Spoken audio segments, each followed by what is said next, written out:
Welcome to week 3 of the football season. I'm Ted Radick with the Findlay Courier and with my guys Dave Hanneman and Michael Burwell.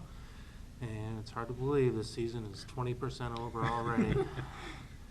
Dave, just give me some initial impressions. What do you think,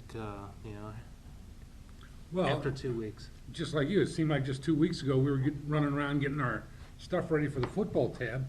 And like you say, now we're heading into week 3. It's BVC starts play this week, N10 starts play this week. Last week. And the first couple of games are over with and we're into it. We're into the season.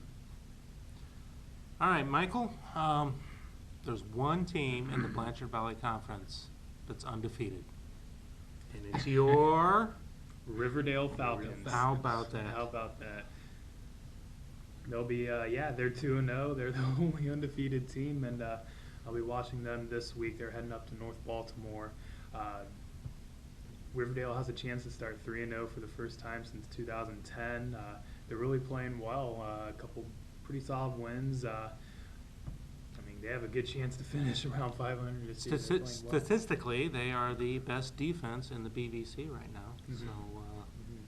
So, Dave, I'm gonna step in here. I'm gonna defend Findlay High School. You are? I am. Let her have it. Let's go. Findlay High started this series with Sylvania Southview, Right. thinking 3 things. They were going to get a team that was going to test them, Right. a team that might beat them and would be a pretty good test before conference play started, Right. and a team that could get them a lot of Harbin points. Absolutely.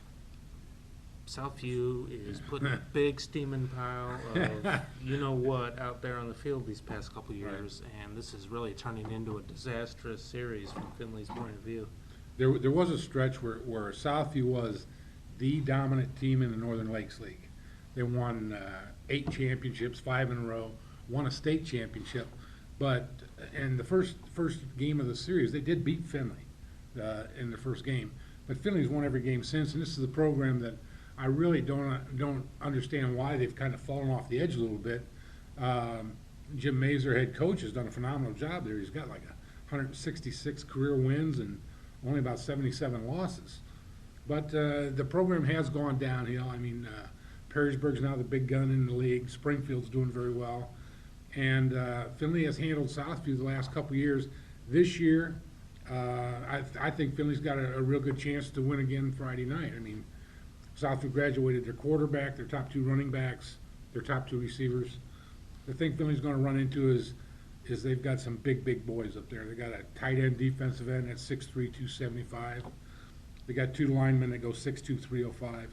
But they didn't stop Findlay last year, and I don't see them stopping them again this year. My big question is, will Kyle Nunn, for the 3rd straight year, return an interception for a touchdown against Southview? I think, Findlay had the best of intentions when this series started, and maybe it's time to schedule someone else. That's a very good point. The problem you have now is, who are you going to get? Look at week 2. Findlay has a hard time filling week 2. They've played 5 schools in the last 7 years.